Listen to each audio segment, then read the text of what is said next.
Hello, hello, hello, and thank you all for joining us for yet another segment of Come Up Conversations, where we have real life chats with real life people about real life situations. Why? Because there is so much value in relationship. We are all out here experiencing life, going through transitions and ups and downs, and there's so much that we can learn from one another. And so this is all about us coming up together. So, if you are listening and watching and hearing, feel free to say hello, drop your name, tell us what city and state you're listening from. If you hear something that you like or agree with, feel free to comment. We love the engagement. All right, so I love having my guests on the show and having the pleasure of having, just real life chats about whatever, however the topic goes, right? So today, I am excited about our guests. We have with us Miss Marchelle. I am so happy that you are joining us today. Hello, hello. Say hello to the people. Hey, hello everyone. Yeah. So before we get started, tell the people a little bit about you, who you are, what you do, all of that. Okay, my name is Marchelle, and I am originally from Michigan. I moved to South Bend probably about 7 years ago, and I actually just started a group. It's a mission called Toss It Like Confetti. That's what I do on the side of my full time job. I work full time with children in DCS and for the state of Michigan, and I also work at a women's shelter or women's home for homeless women who are struggling with housing and but they are pregnant. So that's what I do full time. On the other side, the flip side with Toss It Like Confetti, that's just a mission that I've started in a group. It's a brand that's new, but I've started it. And what it actually does is it's a group to promote love and grace and kindness and forgiveness. And Okay. so, thank you. I love it. I love it. Tell us how you this why you decided to start the group. What brought that on? What brought on the Toss It Like Confetti is that I had a couple major transitions in my life. They were really like big things that happened, and the two of those things were the death of my parents. First, it started with the death of my father, and then the death of my mother. I lost my mother last year, so it's still fairly new. And after my mother passed away, basically, I tell people that she passed away of congestive heart failure, so her heart gave out. But I tell people all the time that as her heart gave out, she gave me her heart. And so everything that she did throughout her life, she actually began to pass it on to me before her passing. And I'm basically just doing what I think she would have me to do. And when I say toss it like confetti, basically when I say give out love and grace and kindness, it's what my mother taught me to do. And so because she passed away so quickly, I decided to take on what she was already doing. I just picked up from where she left off. Okay, okay. I love that. So, talk to us a little bit about, as we have guests on the show, each one comes on kind of with their own story about, a period of time in their life where they were feeling stuck or were going through some kind of transition. Tell us a little bit about a time that you felt like you were in that same space. Okay, so that goes back to again the death of my parents. So my father passed away of early onset Alzheimer's. He was 54 when he was diagnosed and passed away at 59. So I had a few years to prepare for that. If you can prepare for that, I had a few years to try to get my mindset to deal with his death. On the other hand, my mother passed away last year, and I had less than 48 hours to prepare for it. Wow. So that was huge. So the death of both of my parents, it's like as an adult at 43 years old, you lose both of your parents and you kind of feel like an orphan. So that has been a really difficult transition, being able to navigate through the grief of both parents. Yeah, yeah, I can only imagine what that experience is like. I'm so sorry to hear about your loss. Thank you. So tell us a little bit about, what was that experience like? What's the hardest part of, having lost people who are so dear to you? I think for me personally, the biggest thing that for me, okay, when my father passed away, again, like I said, I had a little bit of time to try to get my mindset for it. And when my mother passed away, it was less than 2 days. So that right there was huge for me. And then on the other hand, is that they were two different relationships. I had a really, really close relationship with my father throughout the entire time of him raising me throughout my childhood up until adulthood. up until his death, my relationship with my father was great. Mhm. On the other end of the spectrum, however, my relationship with my mother was very convoluted as a child and even going into adulthood. I really did not have a reconciling relationship with my mother until a year prior to her passing away. So the two experiences, although they both passed away, and the grief, you still go through the grieving process of both. I think the grieving process with my mother has been a lot more difficult because of the convoluted relationship prior to her passing. Yeah, so I could only imagine what that's like. And I know that there's kind of this, I don't know if I want to call it a stigma but there are many people who struggle, especially women who struggle with their relationship with their mom. So, Yes. I don't want to get all therapy, related into all of that. But, tell us a little bit, and you share as much or as little. We won't be offended out here at all. So share a little bit with us about how you said about a year before her passing, you guys Mhm. started to mend. What was that transition like for you in terms of not having such a great relationship and then starting to build a better relationship? That it was very different. It was very different, and it was very difficult because growing up, I grew up in the same house as my mother. She raised me, but having an estranged relationship with the parent that took care of you and birthed you is really really awkward. So when I began to reconcile that relationship, it was very difficult for me because I really didn't know how to react to it. I didn't know how to be affectionate towards my mom.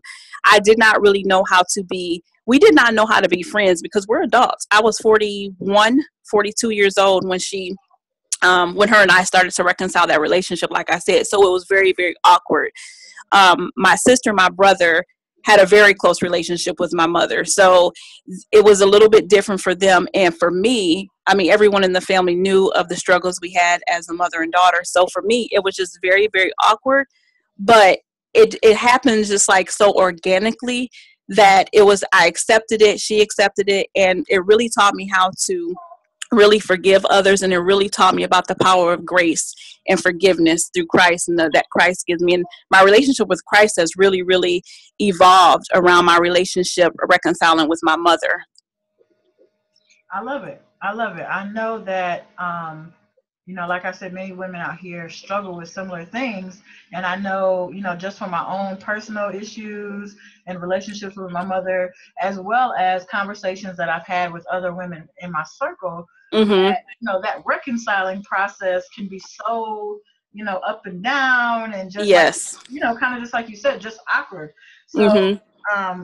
very grateful that you had the opportunity to begin that process, before having lost your mother. Absolutely.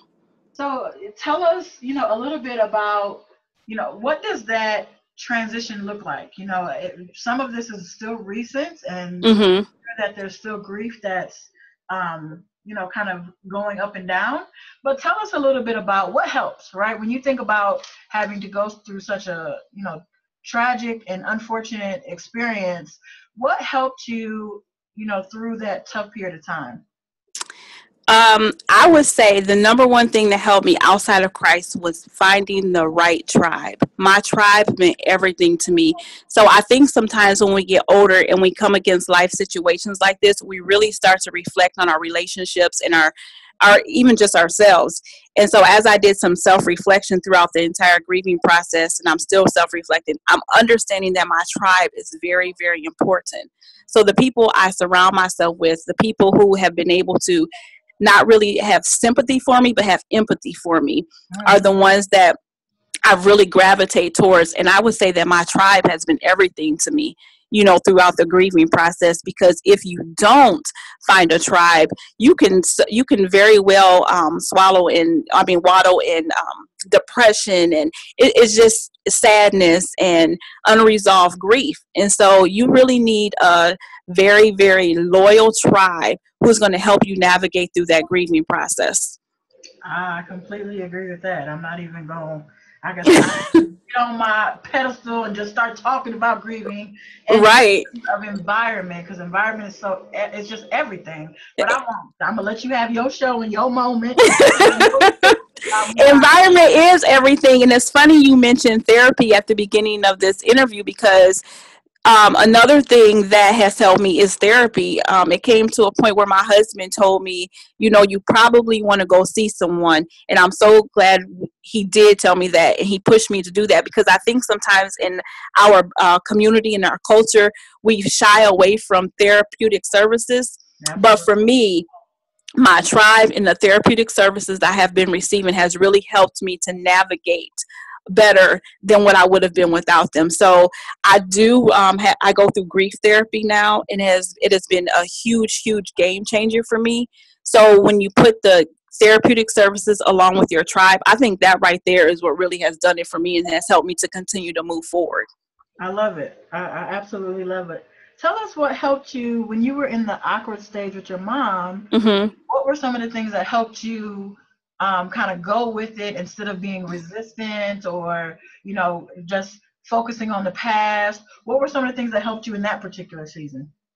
I started to, once my mother and I reconciled, we became so much closer, and she began to share with me some of the experiences that she had as a child. And I started to listen. I think once we gravitate and we navigate into adulthood, we mature. And Mhm. so as I matured, I began to understand that this relationship thing is not just my mother, it was me too. So we both had some things that were unresolved during our childhoods that really had a lot to do with our relationship and the way it was just so entangled. So I was able to start listening to her. The as I grew older, I was able to start listening to her with an adult ear. And the Bible tells us that we need to put childish things away. And so I was able to put childish things away. And really, when I really began to mature, I was able to really have a listening ear for her and really become empathetic towards her and realize, I only have one mother. And I started to see my friends going out with their moms. And one day it hit me and I said, I've never, ever even been out to dinner with my mother. So we actually never went out to dinner until it was probably 7 months before she passed away. My mother and I went to dinner, and that was the first time in 41 years I'd ever been out with my mom. Wow. Wow. That's amazing. And I know, God works in such crazy ways. Absolutely. I just think about, what a blessing it is to to at least begin to start that reconciliation process before Mm-hmm. having lost her unexpectedly. Because I could not even imagine what that would have been like without the reconciliation process. Right. That would Right. have been even more, difficult to manage. Uh huh.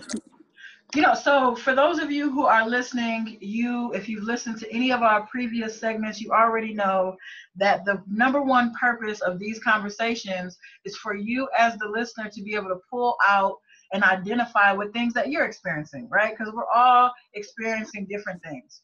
And 9 times out of 10, they can be very challenging. So the number one thing that I want you to be able to walk away with is how she came up, right? What helped her during her transition and during her difficult period of time. So I'm going to pull out a couple things, Marcy, that I heard you say. And as I do that, I want you to think a little bit about if you were going to give somebody else some suggestions or some Mm-hmm. tips who may be, experiencing similar situations. After I give this recap, share with us some of those tips that you might give to someone else. Okay. Okay. So some of the things that I heard you say as you were talking about, having lost someone that you really, just really cared about from your dad who you were super close with to your mom who you began to get closer and closer with. So for those of you who are listening, again, this isn't just about parents. Many people have lost people that they dearly love. And a lot of times it can be from death, but sometimes it can be from just a breaking in a relationship. I mean that too carries such significant weight, especially for us as females. So some of the things that I heard you say that were very instrumental to you in terms of helping you make it through is number one, God, right? Mm-hmm. So just having a relationship with God and being able to lean on Him and whatever that relationship looked like for you was definitely something that helped you through that process. Yes. Uh, Mm-hmm. the other thing that I heard you mention was, and really, for those of you who don't necessarily know what she meant by tribe, I mean, she's just talking about her support team, right? Like people call it a bunch of different stuff, my board of directors, my family, my friends. But at the end of the day, it's the people who you surround yourself with who are in your corner. right? Your environment Right. in the midst of some kind of transition is everything. And you really need to pay attention to what are the people around you? Are they feeding you or are they taking? And it's not about intentional or unintentional. It's just about the reality of where you're at and what you need. So paying attention to your environment and the people that you have in your circle is definitely key. I heard you talk a lot about self-reflection. I think that's another thing that we don't do nearly as enough of, is just sitting down and being quiet and looking at, okay, what is my role? What do I want to do different? What's next? How am I handling things? So self-reflection is such a, instrumental part in you transitioning from one level to the next. The other thing that I heard you talk about, and again, I'm not gonna get on my soapbox, but people know that I'm a therapist by trade, so I'm pro therapy. And a lot of times, like you already mentioned, in the Black community, we just kind of deal with it on your own, don't go see nobody. But when I tell you therapy should be required for all people because everybody is going through something, I mean that. But I digress. So therapy is one of the things that definitely helped her. And I love the way you put that in terms of navigate. Because Hmm. essentially, when we're in the midst of transition or feeling stuck, what we need more than anything else typically is navigation. What is my next step? How do I keep moving forward? How do I, when you lose somebody that you care about, you still got jobs and you still got kids and you still got, other responsibilities. And so I love the fact that therapy was able to help you figure out how to navigate and deal with, the internal stuff so that way you can still do the external stuff. Yes. Um, Anything that you want to add? Did I miss something? No, that's about it. I would just, like you said, to recap, I would just say, make sure you find your tribe, because your tribe is your safe haven. And you really need a safe haven during these life transitions. And like Lachelle said, we're not just talking about deaths with parents. There's a million things. I've gone through a divorce. A divorce is like a slow death. It's a grieving process. So all these life transitional things, you really need to have your tribe, your support system, because they truly are your safe haven. The other thing I would say is, do not leave your grief unresolved, because when you leave your grief unresolved, then you are going into a down spiral. You're going to a down spiral. You will not be able to navigate through that process of your sadness and your um, just everything that's going to propel you forward in life. You're not going to be able to do that if you leave that grief unresolved. And like Lachelle said, and like I said, in our community, in our culture, we do not tend to move towards therapeutics resources and services. That right there is key. I will tell anyone that has really been a game changer for me outside of my tribe. And then again, my Toss It Like Confetti page. Um, Spreading love, kindness, forgiveness, and grace. That has been really, really, really key for me during this time. And basically, I just want to tell people that life is really short and we don't have time for all this other small things. We have to be able to spread love and kindness and grace and forgiveness to all of those while they're here. We don't have to, I've been to so many homegoing services where people say, well, you should tell people this while you're leaving. I didn't get a chance to do this, but love on the people that are here right now so you don't have any regrets. That would be my biggest thing. I know that's right. That's so huge. And I think many of us get caught up. And I don't necessarily want to call it petty because how we feel is real, right? Like Absolutely. that people do that hurt us, whether it's intentional or unintentional, they're real. But in the big scheme of things, it's petty, right? Like Yeah. if we're still dealing with something that happened 6 months ago and 2 years ago and 12 years ago, we at the petty stage, right? Like you get to be mad for 5 minutes. You get to be Mm-hmm. mad for a week. You get to be hurt. You get to have all of that because it's allowed. But at some point, we got to look at the bigger picture. And so I completely agree with that whole concept of, um, just really loving on people while they're here. Yeah, absolutely. So when I, just think about some of the tips that you gave people, and I hope, you guys are listening and you're able to pull some things from her story. I just want to ask one follow-up question before I let you go. When you talk about not leaving grief unresolved, how does a person even know whether or not they are leaving their grief unresolved. What does that look like, or what did it look like for you, or maybe other people that you've seen who've also, lost someone? You know that you have left your grief unresolved when you cannot, first of all, when you're unable to enjoy good memories involving the person, the loved one that you have lost, when you're not able to enjoy those memories. Also, when you're unable to accept their death. That's a huge one right there. And when you begin to feel bitterness, and you have feelings of anger that are taking over, then that's unresolved grief, because you do not want to waddle in that every day.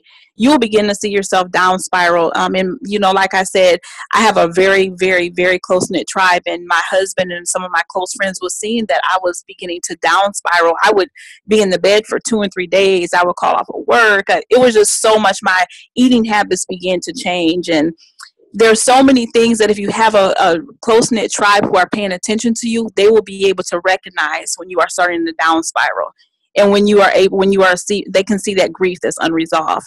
So you want to be able to again navigate through those things, and you just want to resolve that grief because you do not want it to consume you. You want to live the rest of your life happy and reaching your goals, and you're not able to do that if you are still stuck in that grief and it's unresolved. You're not going to be able to do that. So what would you say to the person who feels guilty, right, for moving on and living their life, when they've lost, someone as dear as a parent, a husband, a wife, Mm-hmm. whoever? Because I know there's a lot of people who struggle with, I don't want to move on because I'm essentially going to lose the memory. And so talk to us a little bit about what would you tell someone who was struggling with guilt? You know what? It's funny you say that, because I was just talking about this last week, because there's something that I have dealt with, and from time to time I continue to go back there. So I had a difficult time of throwing things away that belonged to my mother and my father, things that, I didn't necessarily need to keep. But I felt that if I threw it away, I was throwing away all of my memories with my parents. And so that was one of the things I had to learn, and I'm still learning to push through. And I was feeling guilty. And even when birthdays come around and different holidays come around, I was starting to feel guilty by enjoying those holidays without them there, because I felt like I was leaving them behind. But what I would tell you is that your life isn't meant to, you're not meant to live a depressed life and an unjoyful life. So in order for you to live the life that you were called to live, you have to move forward. And your loved one, and I know this sounds so cliche, but it's so, so true. Your loved one would not want you sitting here and just waddling in your grief because they passed away, because they're in a better place. And so you don't want to just sit here and waddle in that grief. You want to be able to move forward. And so that's what I would seek. That's when I knew I had to seek therapeutic services, when I was starting to feel so guilty for moving on with my life. Mm-hmm. And it was so detrimental to my health. And that is what you don't want it to become, detrimental to you. Absolutely. Absolutely. So again, I hope that you all that listened to Marchelle's story were able to pull out some of the things that were helpful to her and use that as you transition and move through life. And, whether it's now, whether it's, something you've experienced in the past, or even something that's around the corner, because again, we never know what might happen. I hope you're able to reflect on, some of the things that were helpful to her. Marchelle, I just want to say thank you. I always, love and appreciate when people are able to share, such vulnerable pieces of their story, especially when you don't know exactly who's going to hear it and where it's going to land. It's always, I just like to give people a big hats off for being willing to, just share pieces of their journey. So thank you so much. I appreciate it. And thank you so much for having me. And I'll tell all you listeners who need a little bit of encouragement to go over to my group page on Facebook, Toss It Like Confetti. You guys go ahead and join my group, and you guys will be looking at some encouraging words and some posts from other people who are engaged in the group and showing us how to toss it like confetti, the love and kindness and forgiveness and grace. I love it. I love it. We will make sure that we put a link inside the comments. So for those of you who are very interested, you can go and join her group and just be encouraged, right? Thank you so much. Absolutely. You're welcome. You're welcome. Thank you so much for joining us. Thank you all who are listening and took the time to just kind of sit and chat with us. I hope to see you all again, same place, same time, next week, every Monday, 8 p.m. Eastern Standard Time. Appreciate your time, and we're out.